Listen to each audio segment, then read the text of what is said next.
In this video, I'm going to show you how to make a really fast, simple, no fray mesh wreath using shower puffs from the Dollar Tree. So stay tuned and I will show you how to make it. Alrighty, I've been wanting to make this video for a while and I apologize for taking so long to make it. But I get a lot of people sending me messages saying, well, where can I find the deco mesh to make wreaths at Dollar Tree? My Dollar Tree doesn't carry it. I don't want to order a case of it online. I don't want to wait for it. So this is a way to make a mesh wreath for all of you that cannot find the mesh in your stores.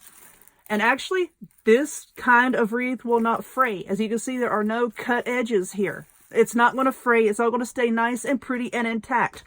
And to make one of these, you're going to need one of these wreath forms from Dollar Tree. They are 9.8 inches. It's the green foam ones. And you're going to need bath puffs. Yes, these came from the Dollar Tree as well. I really like these because they have this gold thread running through it. It kind of adds a little bit of something. These are fairly new to my store. So I don't know if any other stores out there carry them, but these are new to mine. You're going to need 3 of these. And I'm going to show you why you need 3 here in a minute. This wreath right here, I made using 2. And as you can see the form through it. Now that's fine if you can only find 2. What I would do is paint your form in a color that would match your mesh so that you don't see it sticking through. But I'm going to use 3 for full coverage.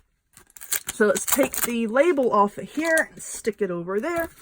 Now what I did here is, I kind of butchered this one. A whole big chunk of it just fell out when I cut it. So be careful with these. They're like me. You put too much pressure on them, they're going to snap on you.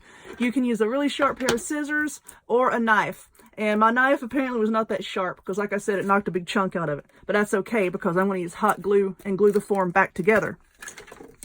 But to get these poofy thingies on here, you take your handle and just follow the handle on down to the center of the puff. And there's a string that holds the whole thing together. Cut that and just pull it on out of there like that. There's the handle. I've got a handle on things. Yeah, right. We'll pull this one out. And there's another one. Good Lord, there's all kinds in here. All right. As you can see, there is a lot of mesh in these suckers. Look at that. And it is one big tube. Let's get to the end here and I'll show you. It is one big tube of mesh. Wow. Ooh, Cookie Monster. Ah. Anyway. Now all we're going to do here. I can't even speak. I've had way too much coffee today, y'all. The easy part here is so easy. You just take this end of your mesh, get these little ribbons out of the way, and very gently slide that over the end of your wreath. Just like that. And then just work the whole tube of mesh onto the form. I'm not going to do a lot of this on camera because I can't stand this racket. I know a lot of y'all probably don't like it either. So you just work it onto your wreath form like that. Really, really easy. Just scooch it on around like this. You're going to do that with each one of these puffs, just working it around as you go. And then when I get all of it on there, I'm going to take some hot glue and put a blob here and stick this back together. You're not going to see this, but you don't want to risk, your mesh kind of sliding off. I don't really see how it would do that, but it might. So anyway, I'm going to work all of this mesh onto the frame. And then we will come back and see what it looks like.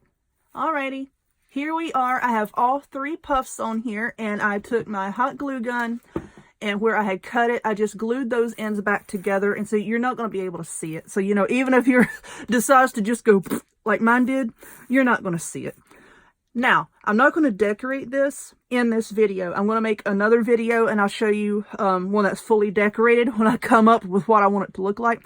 But now you could just go about and decorate this however you would any other mesh wreath. This is an ornament, Christmas ornament I got from Walmart. You could put something like that on there. Or like here's a blue dragonfly, stuff like that. And I know Dollar Tree carries a lot of this stuff. So, you can decorate it like that. Artificial flowers. Just cut the little stem here where you have a good 1.5 inches or so. Just stick it straight down through your mesh. and into your foam form. That's a little bit too far. Just like that. Really easy to decorate. I know these colors are horrible together, but it's all right. I'm just doing this for demonstration purposes. You know, you could use whatever flowers you want. I'm sorry that I don't have any of those right now, but they're called floral pins. If you look over in like Walmart and Hobby Lobby, in the section with the artificial flowers and the floral foam, there's these little pins, and they're shaped like a U. And you use those to pin flowers to the foam form. You could take a length of ribbon and then just fold it in half and take one of those pins and run through this right here and pin your ribbon to the foam. So, you know, so many ways that you could decorate this. Why is my camera moving? I don't know. I'm sorry. But anyway, really fast and simple. Actually, after I had paused the video, I timed myself. I took the mesh off and timed myself just to see how long it would take for me to get all of it on here. It took me less than 3 minutes to put all 3 puffs on here. So very, very fast and no frayed edges. So, if you would, please give this video a thumbs up. Click subscribe. Check me out on other forms of social media, the links to all of which will be in the description box down below. And I hope to see y'all next time. Bye-bye.